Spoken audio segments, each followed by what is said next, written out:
Welcome to The Lubber's Hole, a Patrick O'Brien podcast. You're with Ian. And with Mike. As we reread our favourite series of nautical novels, the Aubrey Maturin novels of Patrick O'Brien. Mike, help us out, would you please? Where were we last time? Where are we headed this time? Oh, I'd be delighted, Ian. Thanks. So last time, Chapter 2 of HMS Surprise, Jack was preparing to leave the Lively at Gibraltar on the way, but receives orders to stop in Minorca. The Lively destroys enemy installations as they moved along, and Jack had a fierce, deadly hand-to-hand encounter with a French gunboat that sickened him. At the late-night secret rendezvous that wrapped up the chapter, Joan Marigal told Jack that Stephen had been captured and was being tortured. So, real cliffhanger at the end of that one. In this chapter, Jack struggles with who to trust and how to attempt to rescue Stephen. His conception of warfare and officer's honor continues to be challenged as we revisit parts of Jack's former life in Minorca, Catalan independence, and the greatest male friendship in literature. I wonder who we could be talking about. Right. Oh, fantastic.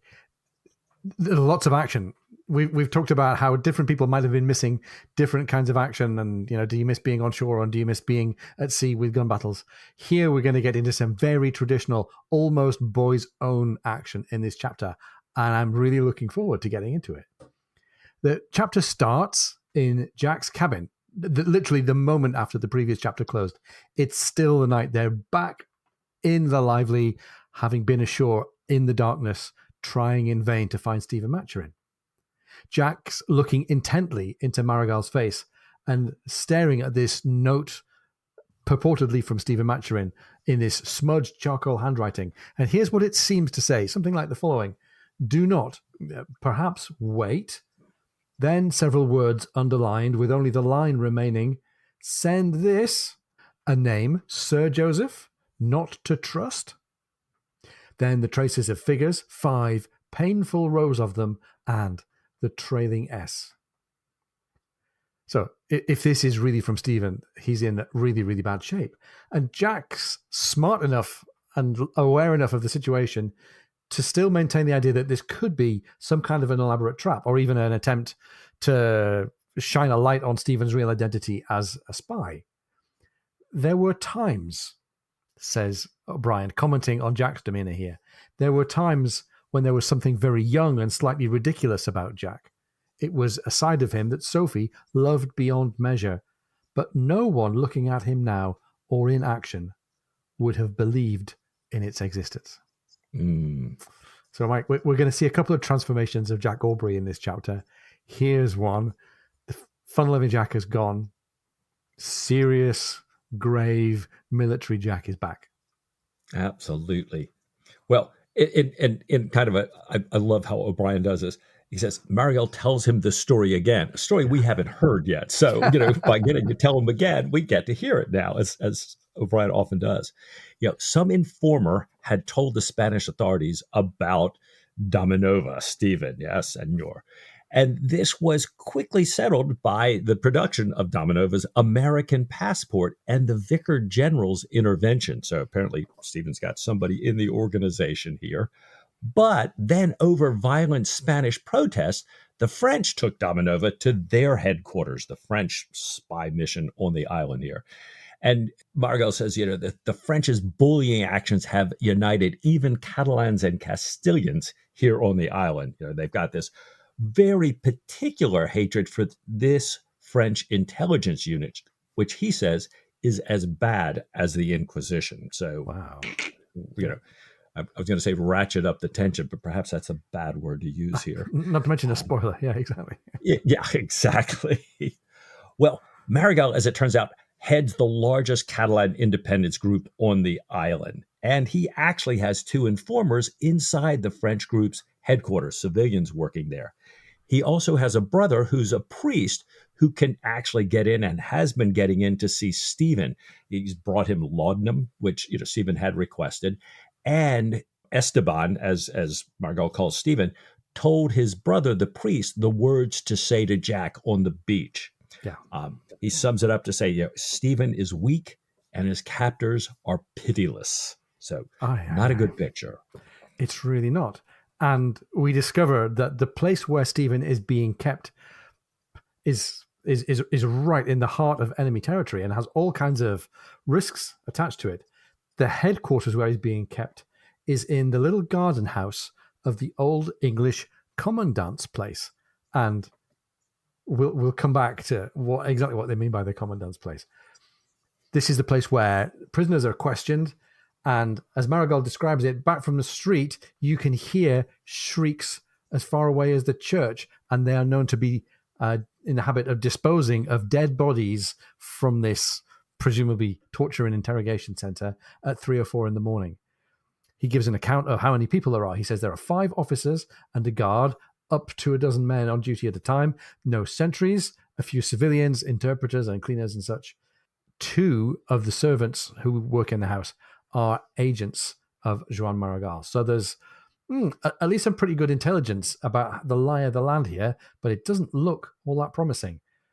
Jack says, I'm going to lay out for you a plan, and I'd like you to give me your feedback. He says he's going to run this captured French gunboat into the harbour, gather his forces behind the church, which is St. Anna's, take this house in the middle of Mahon at night as silently as possible, return to the gunboat, or to head out behind the town to be picked up by another boat. And in straight kind of command and intelligence and planning mode, Jack's quizzing Maragall here about French ships who are in the harbour, about signals that might be exchanged as ships come in and out, how they're received and where they moor. And poor old Maragall, who's been bombarded by all these questions, says, wait, I'm a lawyer. I don't know the answers, but I have a cousin who's a doctor who might know more. So Jack's saying, well, I need to get in there right away. There's no time. But I like how Maragall is composed enough to say, well, maybe there is time to get you some of what you need if you can get into the port. And this is the big question now. Has Jack got a scheme that will actually get him through whatever guard ship or sentries there are into the heart of Mahon Harbour? Yeah. And Jack assures him that he can. Maragall says, okay, if you'll put me ashore, either I or my cousin will be aboard the harbor's greeting boat. We'll meet you and we'll help you deal with all those formalities. He'll also, Jack had pointed out that lines of retreat was a possible weakness in his plan. He says, he'll try to find out more about other lines of retreat, and he'll arrange guides to take Jack and his crew up through the town. Maragall says he does think it's a feasible plan, even though getting out and then getting past the harbor's 4 wall-to-wall miles of guns and batteries may be insurmountable if they arouse suspicion on shore. Kind of, if you get in there and you get out quietly, this could work. But if they're on to you, I'm not sure how you get out of there. Right. But he says, I assume you're not willing to put me ashore. Jack's still kind of, been sussing him out. Do I trust this guy or not? And Jack replies, in O'Brien's words, no, sir. I am no great politician or judge of character, but my friend is. I'm happy to stake my head on his choice. He's thinking, I don't know how to assess you, but Stephen clearly, thinks you're all right, so I'm going with you. And Jack then gives orders to Fielding to ready the blue cutter to run into Cape Blau and invites Maragall to have a bit of wine and a sandwich while they go over the details of this plan as they run in the shore, getting ready to put Maragall ashore. Indeed. And Mike, you've already said that O'Brien's got this charming or infuriating way of skipping past action and then giving us it in retrospect. Same thing happens again here. The next thing we know is that Jack is being woken by Killick at 4 bells. We don't even know 4 bells in which watch. But the next day has somehow dawned, and his on conversation into the night with Maragall has been and gone, and the plan is hatched. Mr. Simmons, Lieutenant Simmons, is waiting there in the cabin. And poor old Simmons is going to have a bit of a hard time of it for the next few hours. Jack uses this very harsh, formal tone to inform Simmons that Jack, is running into Port Mahon at sunset that same day. He's not going to ask any of the officers to come with him. He says they're not acquainted with the town. He would, however, like some volunteers from the launcher's crew, but they must understand that this is a dangerous expedition. And this is a theme that we had in Post-Captain, and Jack's already mentioned in his letters home to Sophie in this book that he still wants reassurance that these guys aboard the Lively would really follow him. He wants the pinnace, so we've got the launch, and now we've got the pinnace as well. The pinnace is smaller than the launch. He wants that to remain at Calablau, at this cave, which is a nice hiding spot. This is in Fornells Bay on the northeastern corner of Minorca. Mahon is further round on the kind of southeastern corner. He further wants another boat to be at Rowley's Creek for midnight. So he's got at least 2 backup routes off the island if he has to hot-foot it across land. Nice. These 2 boats are going to be where they need to be midnight until the following sunset, so right the way through the next day. And he agrees a rendezvous point and points to Simmons and say, the boats and the Lively all need to be here at this point, no messing, unless you receive further orders. Victual these 2 boats, he says, for a week, and he's clearly planning these as his alternate routes of exit.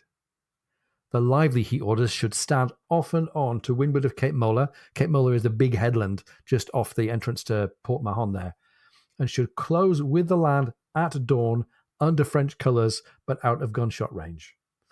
I don't know if there's such a thing as standing in with the land out of gunshot range, but anyhow, this seems like a scheme for Jack. Jack says that he hopes to rejoin at that point or by 6 o'clock. And if he doesn't, Simmons should take the Lively to that rendezvous point that he'd already mentioned and stay there for 24 hours and then go directly to Gibraltar. And he is being very, very specific about this because he's trying to leave Simmons with no chance to play the hero. And I don't think he's saying, Simmons, I don't think you can. And he's not saying, Simmons, I don't think you should. He's saying, Simmons, I need to reduce my risk here. The risk needs to be on me. And he's thinking about the risk of having what O'Brien calls the good, brave, but unenterprising and unimaginative men of the Lively Ships Company trampling around an unknown countryside, being shot at by Spanish gunboats, and repeats his order, having thought about that one more time. So this is, Mike, we've seen this before, right? When action threatens and something grave is happening, Jack goes into decisive action planning mode, and he's super, super impressive. Yeah, he really is. And, I love, as you've been saying, and that he keeps saying, there's to be no attempt whatsoever at rescue. I mean, it's written, it's spoken over and over again. And that's just, it's Jack's like, this is on me. This is my personal mission. This is not for you guys. Now, Jack changes his tone. He's been, kind of harsh, commanding. It says in a very different tone, he asks if he can trouble Mr. Simmons with some personal papers and letters to send home in case things go amiss, as he says. And now Simmons is very deeply troubled. So I think, as you said, Ian, it was kind of like, okay, the captain's got this in hand. For some reason, he doesn't want us here. Now he realizes, oh my gosh, he's serious. He's thinking, I may not be getting out of here, and I don't want you coming after me here. And he searches for words. He's trying to think, what do I say? You can't speak to the captain unless you're spoken to, and he's at a different level. And Simmons, I think, is now relating very personally here. But Jack doesn't want to hear any words from him. He's thinking to himself, they don't know Port Mahon like, I do and my followers do. And, none of them had been in this commandant's place, specifically where they need to go and how to get there in the town and everything. This place where they're holding Stephen. And O'Brien writes about Jack, he wanted gestures of no kind either. He had no emotion to spare for anyone else. And I thought, wow. Like, this is me and Stephen, and I really can't deal with anything else here. Exactly. And there's no criticism directly of Simmons, as you say, Right. This is just Jack going into management and damage limitation mode. Now, we've mentioned the commandant's place a couple of times, and this is the moment where my antennae kind of started to twitch a little bit. This is introduced in a really crafty way. O'Brien mentioned the commandant's place a few paragraphs ago. He's mentioned it again here, and how Jack knows it. And I go, wait a minute. A spoiler for 2 pages ahead, but never mind. I'll say it now. In a couple of pages from here, he's going to confirm what some of us, not me the first time I read the chapter, but me now that I've got my brain switched on, spotted right away. This commandant's place, and in particular, this garden house, is the former residence of Admiral Hart. The garden house is the place where Jack used to go for his assignations with Molly Hart. So how's that for a juxtaposition between horror, dread, death, and torture in the same place as, sex and love and desire and fulfillment. Well, and if you believe in getting your cosmological comeuppance for your sins earlier in life, or some sort of karmic wheel, here you go, Jack. Your friend's being tortured at the place where you used to have your dalliances with Molly Hart. Yeah. So wonder how that's going to play into your ability to succeed here. Not the last time in the canon that O'Brien has teased us with the metaphor of, a man, usually Jack Aubrey, being somehow pierced with his own weapon, so to speak. Right. Ah, man. Well, Jack asked Simmons to speak to the launch's crew, and if anyone wants to come along, have them, relieve them, let them get some rest now, and then have the gunboat ready and brought alongside. Simmons stops at the door. He turns back around. He wants to speak again, but he sees that Jack is, completely dismissed him. He's busy preparing, so he leaves. Jack sends for Bondin and asks Killick in the meantime to have his sword made shaving sharp and the flints replaced in his pistols. Jack tells Bondin the plan. They're going in to save the doctor who's being tortured. He gives Bondin the captured French signal book, these secret signals, and asks Bondin to learn them and to get anything that he needs to execute them. He also tells Bondin to bring along warm clothes and money, saying, "We may end up in Verdun." In other words, it's a pretty good chance we're going to get captured here. And if we do, it's going to be cold, and you're going to want some money to buy some favors from this French prison. Right. Wow. Extra jeopardy. I mean, it's not the last jeopardy, but it's extra jeopardy, right? If this goes wrong, not only could we end up dead, we could end up almost a fate worse than death, like you say, Mike, in this cold and miserable prison. And who could imagine Jack ever in a French prison? No, exactly. Right. Simmons comes back, and poor old Simmons, we get the agony of him trying one more time to do what he sees as the honorable thing and pledge his military support and contribution to this desperate action to go and rescue Stephen. The entire crew of the launch has volunteered. They're all now on rest, ready for the mission. And he pushes it as far as he can, I think. He says that the officers and men, in his words, will take it unkindly if they're not picked to come along, which is kind of coming in pretty high, given what Jack had said in the previous interview. But I can only guess what the gentleman of the gunroom might have said to kind of put Simmons directly to the point here. Right. He asked the captain, "Please don't disappoint me," which is a little bit of a personal, appeal. Don't disappoint me. Don't disappoint the gunroom. And Jack does what he has to say. He says, "I honor your feelings. Thank you for the offer. And I'd feel the same. But this is a very particular mission. My orders," he says, "have to stand." And it's a really agonizing moment for poor old Simmons. And we get a little reflection. Maybe we remember back to when Jack was writing to Sophie saying he didn't know really how the Livelies would do on a cutting out mission, that he was glad he'd done that previous one at Port Vendre in daylight so that he could correct mistakes as they came along. This is not as straightforward as the Port Vendre cutting out, and it's not going to be daylight. One of the things I think he's trying to do here is minimize risk, and we've said that. He's prudent as a commander, and I think he's aware that he needs to look after his friend. So he's not going to let the pride or the goodwill or the honorable sensibilities of the officers of the gunroom jeopardize his friend, no matter how well-meaning they are. And poor old Simmons says, "Yes, sir," in a flat, dead, wretched tone. And I feel for Simmons. Mike, I've got a theory that not only is Jack trying to reduce the risk for him, maybe if I imagine it, he's trying to protect Simmons. Because if Jack and Bondin could end up in Verdun, then he's thinking about all kinds of bad outcomes. What would the consequences be for the ship's company of a ship that had taken this apparently perhaps crazy risk, risking the captain and some of the petty officers and the ship's fabric itself under the cannons off of Cape Mola? What would be the Admiralty's response to the risk and reward of this particular mission? Jack's thinking, this is really me going after my friend, and I don't want to expose you guys to the consequences. We know what the Admiralty board back in chapter 1 thought of the political consequences of Jack Aubrey and his risk taking. And maybe Jack is thinking, I want to protect you, Simmons. You don't realize it, but I'm going to protect you from the possible consequences if this goes wrong.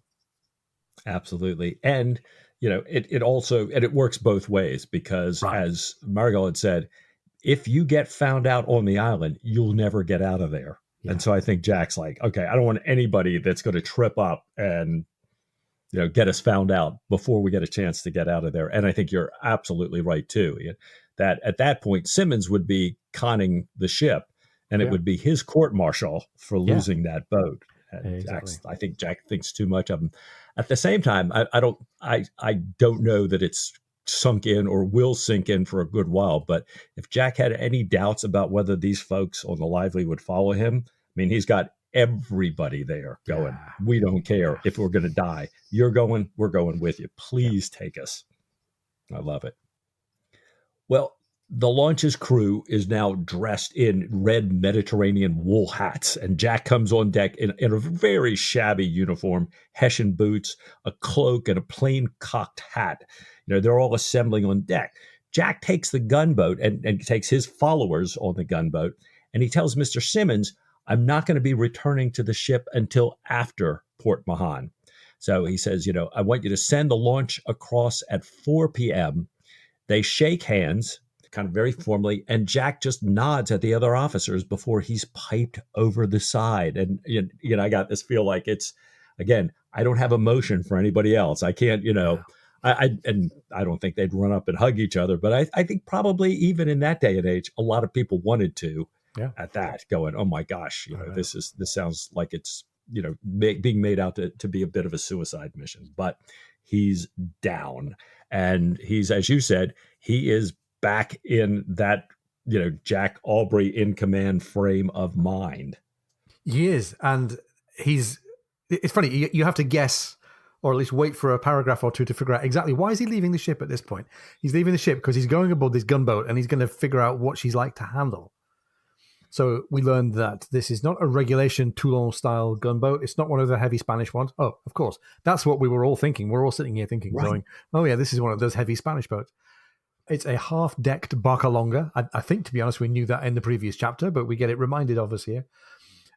The single gun in this gunboat can be run in and stowed against the thick forward raking mast. So he has some flexibility in how he sets the boat up here. She can run down the Mediterranean, so she's big enough and sturdy enough to be in open water for a while. She can sweep in and out of any port, and Jack is clearly thinking about getting in, getting out, and getting along somewhere else afterwards. He gets the feel of her and puts her through her paces, curving around the frigate, weaving to and fro until the sun is nearly set. He talks about the sun sloping far to the westward. He comes under the frigate's lee, calls for the launch, so I guess he's probably running ahead of the schedule that he had set for Simmons at this point, and goes below in the gunboat to study the charts and, little blessed bounty here, the French signal book that he'd captured earlier on. And meanwhile, the red-hatted members of the launcher's crew all come aboard. Red woolen hats being something that French seamen wear, we think. He knows the charts and he knows the signals by now, but, says the text, any contact with the ship at this point meant a waste of that particular strength that he should need in a few hours' time, if the weather holds.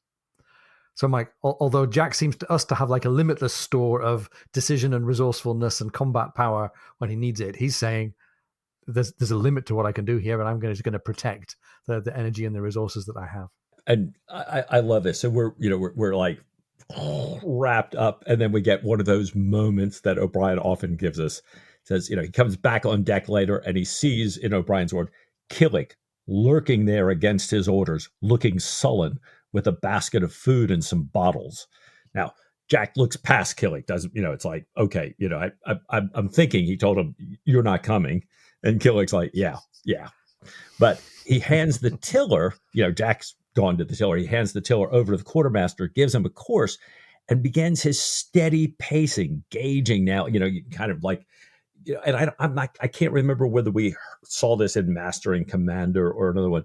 It's almost like Jack's mind is a supercomputer when it comes to pulling all these factors together. That some of this is that, unconscious competence of, the progress of the wind, the speed of the gunboat, the challenging lie of the land, all of these factors settling in. But then he thinks to himself, wait, this pacing, he's gotten into this routine pacing back and forth as he always does. He thinks this is taking me away from reality. It's spoiling my concentration. So he just stops. He goes below and he sees Killick and he says, "You are up to your goddamn ye capers again, I see." Meaning, it's this, Killick, I gave you an order and you're not listening. Yeah. Killick, who's he's smarter than I give him credit for sometimes. Killick silently puts a meal and a claret in front of Jack. I'm not, I see your powder keg waiting to go off. I just brought you some food. I'm going to set it quietly in front of you and I'm going to back off here. It's a great gesture here. But then Jack, his mind is completely taken aback from Killick because he realizes that his stomach is completely closed. Mm. Even the wine is hard in his gullet. This has never happened to him before, in the advance of any action, any emergency, any crisis. And again, like he took himself away from the pacing, he just stops and says, "It don't signify," and pushes the meal aside. It's like Jack is not going to be taken away from, his pursuit here. On deck, he goes back up. The wind is up. It's gusting. The men are bailing, this Barcalonga out. And we're remembering Jack going, if the weather holds, oh no. And Jack sees it's going to be complete touch and go as he rounds the Cape. And he's thinking to himself, okay, I've got timing in mind here. I absolutely want to pass the outer batteries in the light so that they can see my French colors.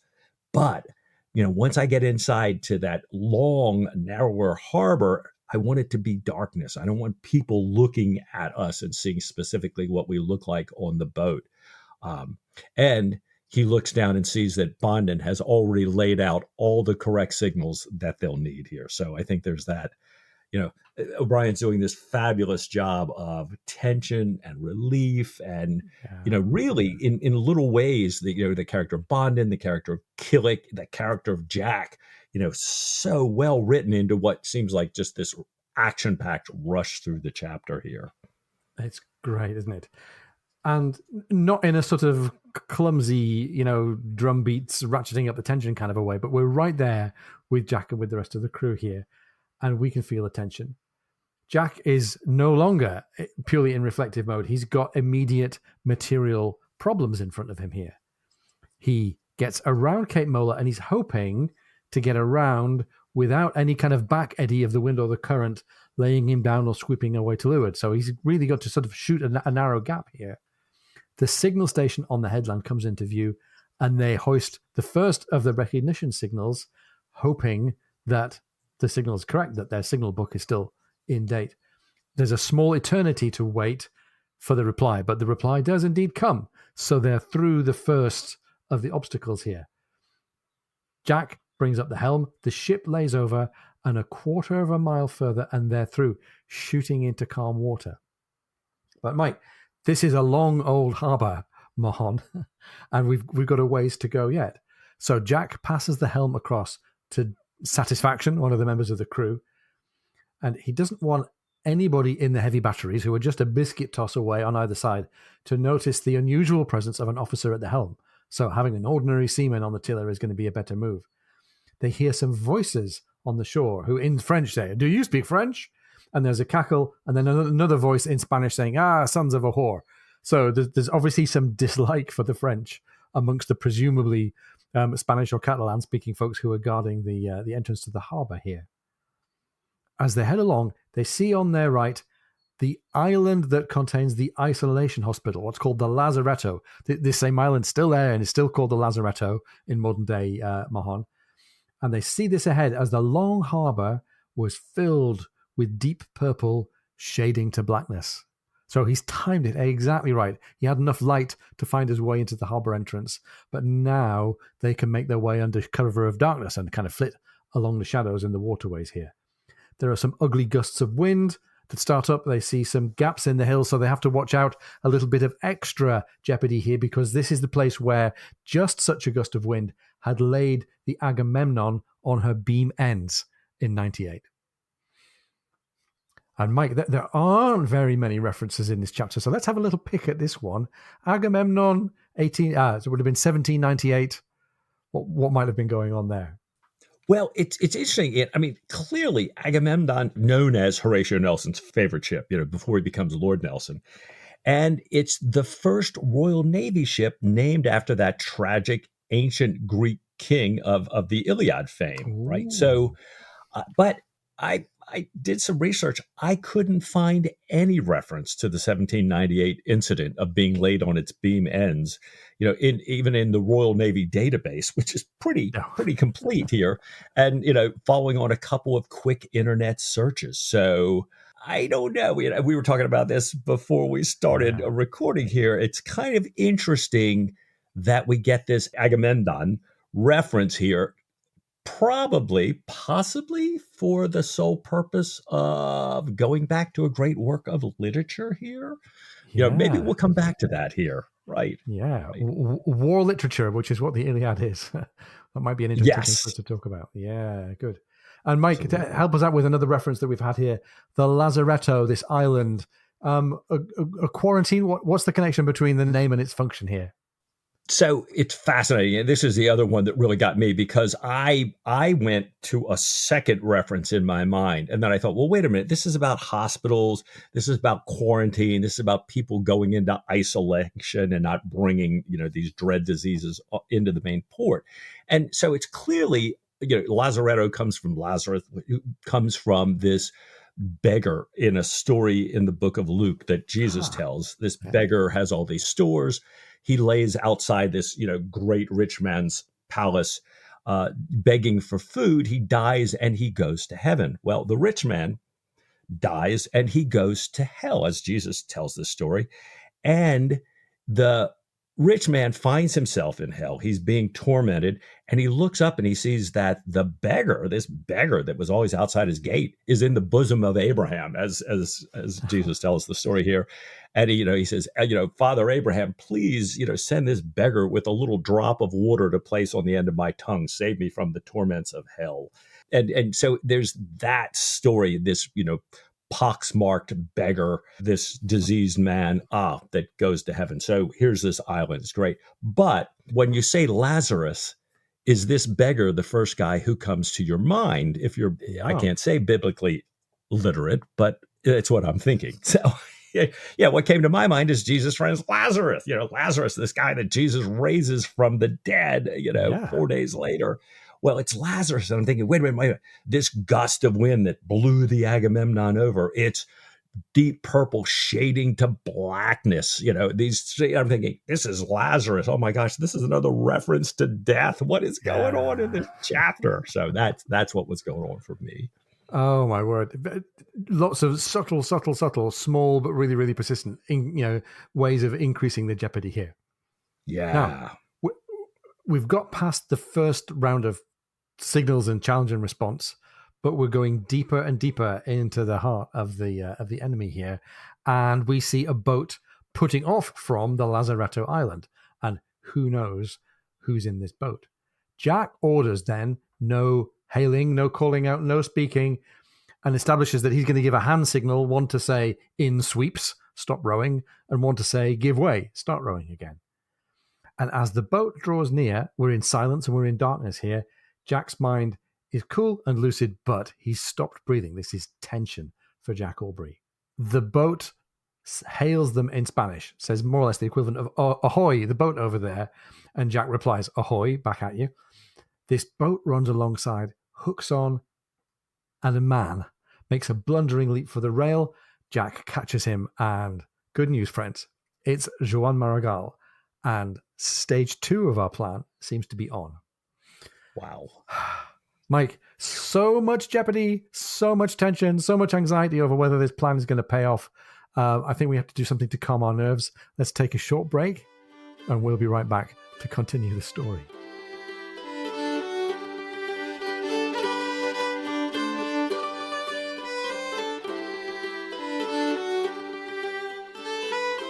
Well, welcome back. I know Jack wasn't up for drinking any wine earlier. I'll tell you what, I didn't have a problem at all pausing at this point and having a glass myself here. So Marigold's in the boat. And of course, the first thing Jack wants to know is, how is Stephen? And Marigold has a strained, deeply pale face, says, Stephen is alive, but they're talking about moving him. So again, more jeopardy. We got to get in there. He might not be there. Marigold then tries to move his face into a smile and says, so you were in. In other words, you made it. That's the first part of the plan here. He says, now, I want you to know, like, true to his word, he's talked to his cousin. They've done some research. They found it. They're going to dock you in the filthy part of the harbor by the old victualling place because the gunboat is French. Again, this continuing theme. You're French. They don't like you around here. Now, I'm going to have 4 guides who are going to meet you and your team at the church. Jack's plan was, I'm going to gather at the church, then go over. He says, at 2:30, I'm going to set fire to Martinez's warehouse to draw off the troops and police. Martinez, he tells him, is the guy that turned Stephen in the first place. So we're going to take care of him. Marigold's 2 men who work at the French headquarters will come get you at the church and take you inside the house. There should be tonight, from what we understand, 8 men and a corporal, all 5 officers and an interpreter, but the colonel is out playing cards tonight. So, he may not have come back. And then Marigold asks, so how about you, Jack? What's your plan? Any updates? Well, Jack's been thinking about this. He's going to divide his forces up, at least for the transit across the town. He's going to land in small parties between 2 o'clock and 3 o'clock in the morning. These parties are going to take the back streets to this church, St. Anna's, that we mentioned, and then scale the back wall of the garden and then into the garden house itself. They're going to grab Stephen and then get away at once, the same way they came in. And Jack says, if we don't see him immediately, we'll work our way through the entire house, silently if possible, and then fall back on the gunboat or to one of the boats that he's stationed somewhere else. He says to Marigold, do you need money to arrange for horses? And Marigold says, no, everything's in hand. They can't, however, just rescue Stephen. So here comes an extra bit of ratcheting up of the tension. If we just rescue Stephen, says Marigold, that's going to point directly to Stephen as the subject of the rescue, and many other people, as a result, will be identified on the island as having been collaborators with the British intelligence agencies. It needs to appear to be an uprising of all of the prisoners and not any one person, for the sake of what the military these days would call operational security. Marigold says that 2 of the house's prisoners, in addition, are Marigold's own men. So besides having 2 of his guys working as sweepers or cleaners, he's also actually got 2 of his agents, his activists, in captivity there. They're part of this Catalan independence movement. And I think at first, Jack is not happy to get this news and to sort of take on board the extra jeopardy and the extra responsibility. He just says, I see. But Marigold thinks that he has to push the point here. Stephen would tell you the same thing, says Marigold. So they make their way in. They tie up the gunboat by a big pile of rubbish next to this unused factory. There are unseen cats howling. This all sounds like a very sordid, grotty kind of end of town with extra nighttime jeopardy with the howling cats here. And Marigold's still going on at Jack about how they need to set all the prisoners free. Stephen would tell you the same thing. So Jack finally relents. He says, it makes sense. And off Marigold has to go. He says he'll be back at 1 o'clock in the morning with one of the guides. He says once more to Jack, really wanting to press this point, think, I beg of you, think what I have said. It must be all. I'm like, this is a really great moment in the story, partly because Marigold can tell how focused Jack is on saving his friend, and he hasn't got emotion left for anyone else, as we saw in the encounter with Simmons before. But it's also, I think, it's a moment where Jack has to come face to face with the reality of Stephen's spying world and how Jack is now part of it. And that puts him in the middle of all of the distortions and paradoxes and darkness that Stephen occupies. And it's sort of a farewell to part of Jack's ideal of himself as a sort of honorable, transparent, gentlemanly naval officer. He's now part of the murky world of espionage himself. It's a great point, Ian. It's a great point. Well, it's 8 p.m. They go ahead and finish tying up, and Jack has the men fed in the cabin, that half underdeck there, in messes of six. So I thought, well, one thing stays the same here. We're going into action. Feed everybody, even though I couldn't eat last night. Let's feed everybody. And Brian tells us, I think, and Jack is really pleased with how this crew does a great job waiting. They're talking quietly. You hear the faint click of dice, which, Ian, as you pointed out, illegal in a man of war, but they do it Yeah. anyways. Yeah. The big Chinaman snoring like a hog. And, it kind of starts to put in mind here, too, that a lot of these folks who have volunteered, I believe, are some of the Malays and the Chinamen who, Yeah. Jack Exactly. had just seen in the chapter last week. They've come along and said, yeah, we know how to do this sort of thing here. Well, O'Brien writes, and I love this observation. We talk so much about the difference between the crew and the captain and that separation and everything. They, meaning all these people who are waiting so patiently and doing great, they could believe in an omniscient leader who had everything in hand: meticulous preparations, wisdom, local knowledge, sure allies. Jack could not. Hmm. And I think, wow. It's funny. I was watching an episode of Black Sails the other night, and the Oh captain's yeah. explaining, to his new quartermaster that, the quartermaster's kind of saying, you're not telling everybody the full truth. You're not kind of being transparent. And he's saying, look, the crew is going to do this. This is like outrageous and impossible. They need certainty. And Yeah. sure enough, he's falling in. I think this is it. It's like, okay, these people have all their certainty, but clearly Jack knows, I'm doing this, but we're making this up as we go along. Well, Jack sits listening to the familiar bells ringing every quarter hour, the bells he'd often heard from that same garden house with Molly Hart, until it rings 10. That's the last. And Ian, as you said earlier, we gave this spoiler a little bit ago, but this is when we're all brought back to say, oh my gosh, that garden house. Right. Oh my gosh. Whoa. It's Right. delicious, isn't it? It Great. is.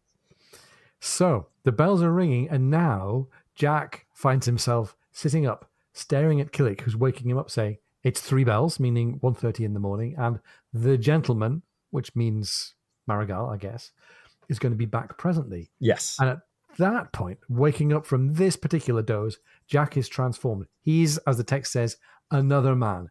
All of the desperate tension is gone. All of the lack of appetite, all of the anxiety seems to have deserted him. The foul smell of their anchorage isn't any longer a distraction and a downer. It's like the whiff of powder. It's the smell of coming action. And Jack's appetite is returned. He eats his breakfast with what O'Brien calls eager voracity. And the crew notice this. They're really astonished at the change. He was savage and remote the previous day. Now, this terribly early hour of the morning, he's in high spirits. Even though Marigal is late, Jack is absolutely primed and ready to go. At 2 a.m, Marigal and the guides do finally arrive. Marigal's complaining about how it's difficult to get people to move in this country. And by the way, if you've listened to or read the canon several books from now, you'll hear some more remarks about how difficult it is to get things done in Latin countries. But this is the first time we're encountering that particular kind of solecism here. Marigal says, "We'll meet you at the church at 3 a.m. He divides the crew and the guides into groups, just like Jack had planned, and they step ashore. They split up and take back alleys to the church. This is something that's a real stretch for Jack. He thinks that he knows Mahon like the back of his hand, but he really doesn't. And he's working very, very hard to put himself in this environment. He even tries a bit of clumsy Spanish. Well done, Jack. Right. Well, one guide, a priest, or Jack thinks someone dressed as a priest, talks to the two men when Jack and his group get to the church, the two men that are waiting there at the church. And Jack keeps hearing this word fosh, which, as you pointed out, means fire in Catalan, but Jack has no idea what it is, although he has seen this red glow whenever the doors open as different groups are arriving. They came on these circuitous routes so that they wouldn't be seen as a big group together. And he realized that, a lot of these men who are coming in now sort of smell of tar. Finally, Jack goes back out through the doors and sees this big fire down by the harbor.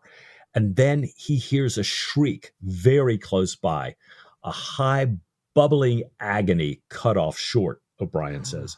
Bondon, who's in the last party, kind of doubles across the square. He's running to get Jack, and he says, the buggers are at it. And Jack says, "Silence, you goddamn fool."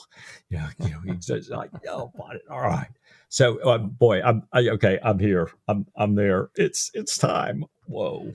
Oh my gosh. At 3 a.m., then Marigal appears from the shadows, and it's on. Jack leads everybody to the back wall of the garden. There's a fig tree there leaning over the top. Bondon gives Jack a leg up, and there are grapnels for the rest of the crew, and they are in. Through the garden house windows, through the windows into the long room, Jack can see 3 men standing over a rack, a torture instrument, and there's a civilian writing at a desk, and a soldier standing by the door. There's an officer who's shouting. He moves to strike the man on the rack, and Jack sees that, probably thankfully, it's not Stephen. So, on to the other parts of the house. Jack deploys groups around the outside of the house for security and takes Bondon with him into the main house. We hear this horrible shriek coming again, something beyond humanity, something intolerable. There's the handsome youth at the rack, the one who's been operating the rack, turns with a triumphant smile towards the officers. Jack draws his sword and comes in through the long window now, cutting forehand at the youth, backhand at the man next to him. We're in first-person action mode with Jack Aubrey, and the room is full of rushing and thuds and a table crashing. 2 seamen holding this civilian. The soldier shoots out of the door, and in the silence we hear another animal cry. Now, Mike, I'm not sure whether the animal cry is the running soldier being got by the crew of the launch, or whether it's more torture happening somewhere else. But anyhow, here we have reprieve, at least for this anonymous man who's been on the rack, right? Right. My first thought was the soldier shoots out the door and this animal cry follows in the silence. I'm thinking they got him. Yeah, this is the Malays and the Chinamen out there that Jack's placed around the place, and he's done. But to your point, Ian, Jack turns and looks at what he thinks is this demented face, profusely sweating at this man on the rack, and he orders him cast off. I think Jack is just completely revolted by this. They listen then. They're thinking there's been all this hubbub, and all they can hear is 3 or 4 officers arguing on the ground floor and someone upstairs whistling, and Jack says, whistling sweet and true. There doesn't seem to be any reaction to all this noise, but I guess with all the torturing going on, typically, that's not uncommon. Well, Jack says we got to proceed through the house here, and Marigal tells Jack where they have the guard room. Where's the guard room? So Jack says, then, well, do you know any of the guards' names, from the folks that you have planted here? He says, well, there's Potier, the corporal, and Normand, one of the other men stationed here. Right. So now we've got some intelligence about who's around, and we're into kind of deception and manipulation mode. Jack sends Bondon and 6 men to guard the door into the front patio, and he has the group led by Satisfaction to guard this area where he is right now. He sends Java Dick's men out to each side of the door. So he's dividing up his forces. It's like a special forces mission, and he's dividing up his men as kind of a security perimeter. The 4th group of men follow Jack silently in, and he walks with boots thudding loudly on the stones. There are quieter feet slipping by him. He decides that he's going to try a bluff, a ruse de guerre, a bit like a false flag, a bit like the Papenburg. He yells, "Portier!" And the call is repeated by others upstairs. The whistling stops, so presumably Portier is the guy who was whistling. And then somebody else calls Portier's name again. Portier calls, "I'm coming, Captain," in French.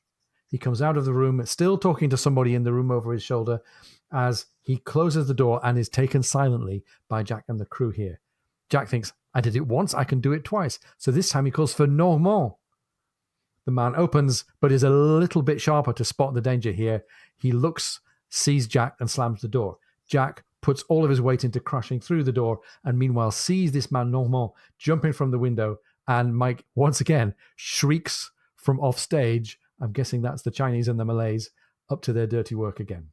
There's another call now from Portier from inside, and the whistling moves down the stairs. He calls out, "What's this commotion?" A French term meaning a household disturbance. And Jack gets sight of this guy, a cheerful, high-coloured officer, so much the officer that he felt a momentary pause.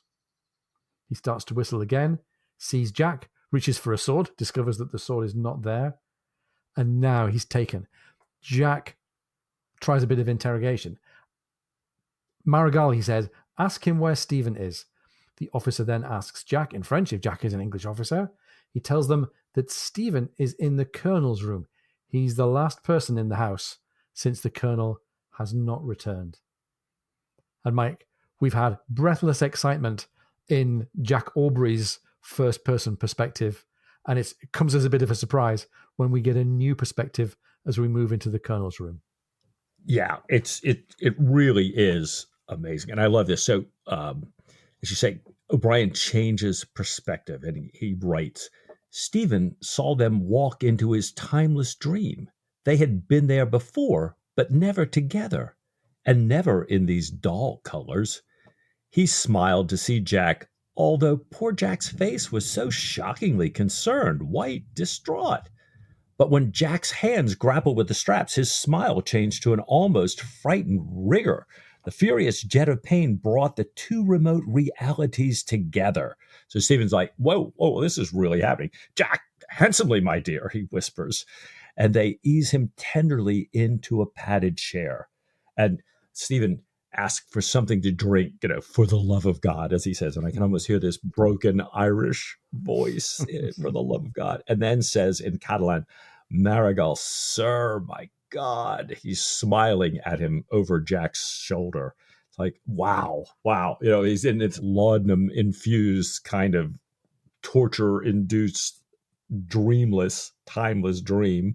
And, and then here it is, reality. And these two guys, the two guys he's closest to here, and his particular friend being one of them, right there at him. I just love that. Oh, it is a great moment. We still don't really know how this is going to turn out for Stephen, but at least we know that they've found their way to where he is and he's still alive. Jack has the room cleared after lots of the prisoners come in trying to kill the French captain. And we're reminded again, I think, that part of Jack's responsibility here is to make it look like all of the prisoners have been set free by a general uprising. And the prisoners, of course, are inclined to take their revenge. Stephen says now that the captain must have a priest. So he's been badly done to by the prisoners, but he's not yet dead. Jack asks, must we kill him?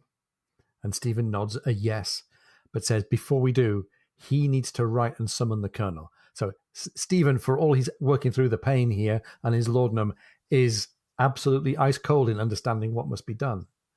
Jack then has Marigal tell the captain, saying, tell this guy to write this letter. If the colonel's not here in 10 minutes, tell him I'll use that machine to kill him. He's pointing to the whatever torture instrument it was that Stephen was strapped into.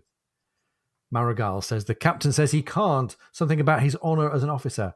And I think we're all with Jack as he turns completely unbelieving and says, what? His honor? And he points to the machine that they'd just unstrapped Stephen from. Now, Mike, in a traditional story, we'd have tension, right? As we wait for the letter to get written out and we wait for the colonel to maybe come on the scene. But this is not an ordinary book. This is O'Brien. Yeah, it's so true. You're right. We'd be waiting for that. But nope, Bodden comes in holding up a man. He says, this guy came through the front door, but the prisoners got him. And there they are. They're all staring at the dying, dead colonel. So it's like, wait, just like that. The whole thing with is undercut, as you say here. The captain, though, takes advantage of them being distracted. He knocks over the lamp and jumps out the window. And Java Dick then comes up to report, and Stephen sees the look on Java Dick's face and says, while trying to escape. So yet another, the last remaining French officer dead. And Stephen, I think, is reacting to this, although he knows it has to happen. He says, altogether two, and can't kind of finish. He says, well, Jack, now what? I cannot scarcely crawl, alas. And Jack says, we carry you down to the gunboat. Marigal says, well, there's a shutter that they carry their dead suspects on behind the door. I'm thinking, wow. And it's really striking that we have a clear idea in our imaginations of just how injured and damaged Stephen is, but we get no first-person description of it at all. It's really subtle writing. It's really, really clever. Stephen is alert enough to point Marigal to where the important papers are. He says they're in the press, in the drawer on the right of the table. Ever the watchful intelligence agent, even with this torture going on. They carry Stephen on the shutter down through the dead streets. And I love the little echo here of the previous chapter. Stephen is looking up at the stars in a little echo of how Jack had been looking up the stars at the rendezvous in Fournel's Bay only 24 hours before. Only one figure on the streets of Mahon looks at this procession, but quickly turns away. They've learned that you don't ask questions of shadowy processions of men creeping through the night at 3 o'clock in the morning. They're back at the boat then, and Bondon reports the whole crew is present and sober. Stephen says his goodbyes. Farewell, farewell, Marigal. God go with you, and may no new thing arise. The black water slipping by, faster, faster, lipping along her side. The strangled chime of a clock among the neat bundles of loot under the half-deck. Silence behind them, Mahon still fast asleep. Lazaretto Island left astern. The signal lanterns swaying up, answered from the battery with the regulation hoist, and a last derisive cry of cochon, which is French for pigs. So just interrupting the quote here, I love how he's just gently unwound in precisely reverse order all of the hurdles that we followed to get in. We're following the same hurdles peacefully and smoothly to get out. And here comes the end of the chapter. The blessed realization that the dawn was bringing its usual slackening of the tramontane, and that the sail down to leeward was the lively. God knows I should do the same again, said Jack, leaning on the helm to close her, the keen spray stinging his tired, reddened eyes. But I feel I need the whole sea to clean me. End of chapter 3. Wow. Good stuff, right? Ian. I just can't help but think about that juxtaposition right there at the very end. Stephen saying farewell to Marigal. God go with you, and may no new thing arise. Something you'll hear many times in the canon, but because new things are bad. We want things to be unchanging. Just keep them the way they are. But to me, the juxtaposition of that farewell and the fact that, as I'm thinking to myself, how many things have changed this chapter and the last. Oh my gosh. Yeah. Well, so many things have changed, and one of the changes that we've seen has been in Jack, right? I mean, there's been a lot of transformation and a lot of dynamics in Jack's character. Yeah, he's, I think you're absolutely right, Ian. He's so very human. Yeah. One, in terms of his particular friend, Stephen, he's no longer worried about distinguishing himself, what the Lively's officers think of him, what he'd usually do, all the things that he might usually do. He's no longer distracted by his own situation, his career, his marital prospects. Only one thing matters, the one thing that he will not be distracted from: rescuing Stephen. And I love how, as we've talked about, Ian, he takes it as a personal mission, one for him, for him and the other people who know and love Stephen, and the volunteers who are not going to get in the way, that are going to make sure that this thing does not distract him, does not fail.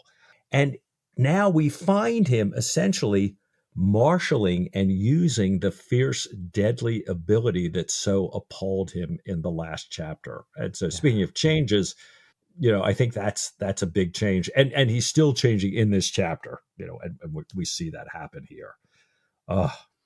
And we even see that transition of him in the dead of night after he's finally woken up, and he can take drink and he can take food, and he's this new revived man. It's a really, really great moment. Yeah. I think you're right, Ian. We saw him just in little ways, like, as you said, that transition. Before, for the first time ever, he can't eat and he can't drink before battle. When he's pacing the deck, which Jack is always pacing the deck, he realizes, wait, I got to stay connected to reality here. Every minute, I got to be fully present. I've got to stay lucid. I've got to stay cool-headed in the harbor, but realizes, but I'm not breathing here. I mean, and then, like you say, a new man. It is a new man. This is an evolving, changing Jack. May no new thing arise. a new man has arisen here, much to the Yeah, benefit of all of us here. And kind of, we're completely forgotten everything that was worrying us before here. absolutely. And by the way, none of this resolves any of Jack's uncertainties about his relationship with Sophie or his financial future. But never mind, the essential nature of him has been kind of brought forward and confirmed. There's been a lot about war and threat and death in this book, and particularly in this chapter. And I want to just think about that. We had last week Jack's reaction to the bloodthirsty killing done by the Chinese and the Malays in the attack on the French gunboat. And once again, Jack comes away from this chapter appalled by violence and thinking that he needs the sea to wash himself clean. We had this question when they were in the torture room in the colonel's office: must we kill him? And Jack, at Stephen's sort of insistence, facing up to the reality that this kind of war needs us to be able to take a life in cold blood. We have Jack's and our reactions to the torture machines that we're faced with as we kind of go through this mission here. And it seems like O'Brien is inviting us to look at ourselves and to realize what humans are capable of in time of war and under the pretext of war, and maybe appreciate in some way that, if such a thing can be said to exist, the civilized version of warfare and conflict, at least the version that Jack is espousing, and how better that is than, the whole of humanity becomes a kind of Lord of the Flies heap of kind of struggling and cruelty. Probably a reminder that shouldn't be lost on us now. Indeed. Right. Indeed. And I think we're seeing in this chapter, Jack and Stephen have both got their own ways of staving off the corrupting effects of the dark side of warfare. But Stephen said this captain must have a priest.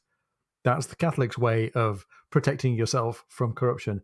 Jack is trying to do this by summoning his own sense of honor and summoning his own sense of his place in the naval hierarchy. And he says the ordinary enlisted men in the crew, they can be sure of themselves because they've got a sure leader and allies and intelligence. Jack doesn't have those things, but we see that they're important in war. And of course, we had the reference to the Iliad earlier on. To Agamemnon. And I think that's another reminder that this is one of the rare chapters where I think O'Brien is writing about war. These books are all set in the context of war, but it's not military fiction. It's not about war most of the time. And I think O'Brien is showing us lots of his own view of what war is about and the kind of killing and corruption that goes on. And maybe that reflects some of O'Brien's own life and his experience in wartime working in intelligence, or so we believe. Right. Well, Ian, as you say, I mean, this whole invention of the Agamemnon being set on our beams, I think, like you say, to bring that story to our attention. And what an incredible parallel that is. This idea that says, okay, this is a very just thing. Helen's been taken to Troy. We've got to go get her back. The honor of our country depends upon this. Oh, wait, the gods are not helping us. The winds are against us. I'll write to my daughter and invite her to come marry Achilles, the great hero. But when she gets here, I'll let her know that really I've got to sacrifice her to appease the gods so we get good winds to go, do the honorable thing and get Helen back from Troy. What, by killing your own daughter and the deceit to your wife? What? So, I think this, O'Brien does well to call us back to say ever the case. Our humankind and war and, ends and means and how we are, quote unquote, civilized and honorable and do horrific things. So we've got to be mindful of this. So lots for Jack. Also some interesting stuff for Stephen's character here, at least for us all understanding his role.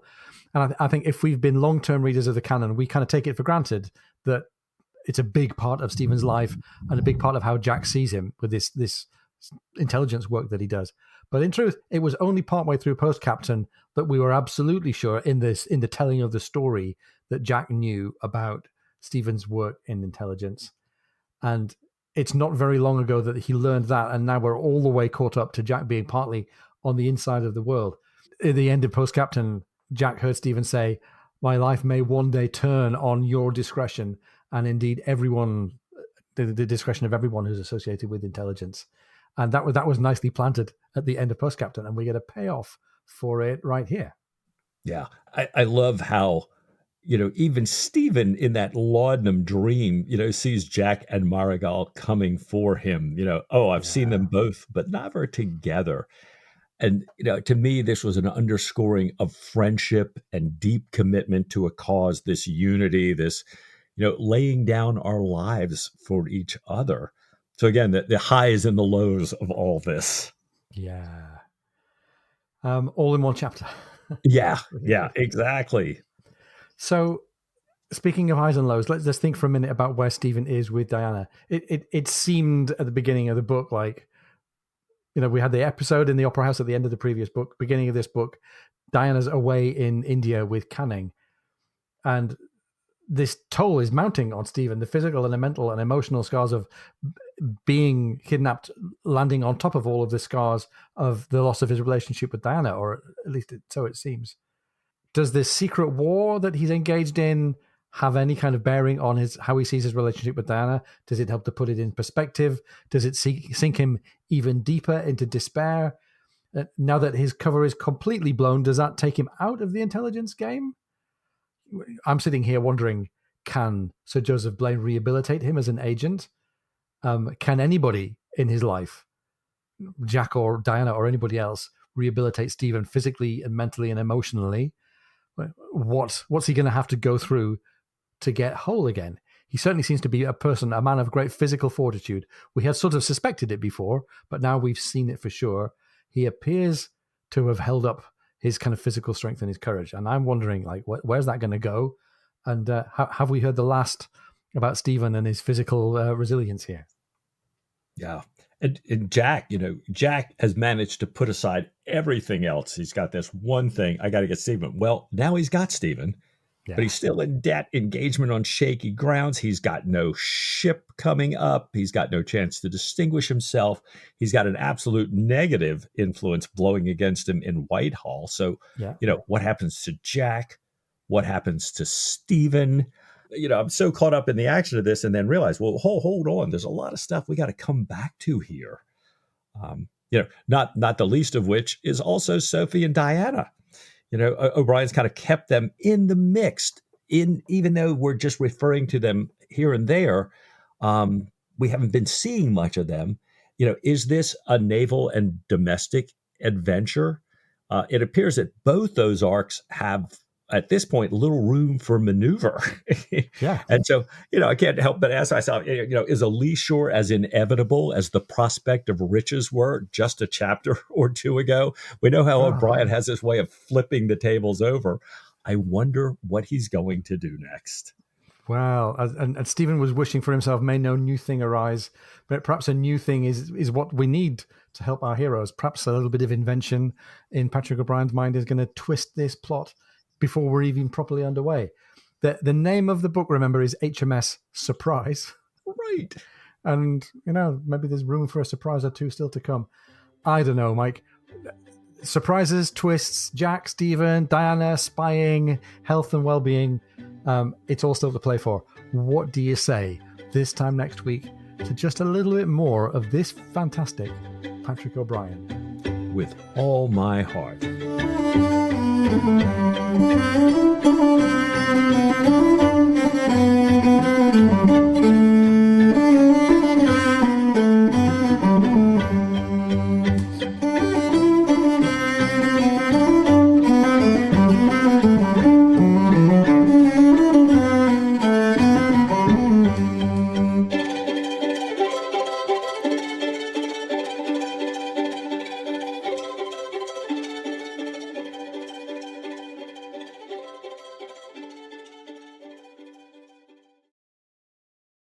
No longer worried about distinguishing himself. He's not worried about what the life. Sorry, blah blah blah blah. Sam, so if you've had a great deal of outtakes to take here, I think you can pick anyone you want here. Yeah, help yourself.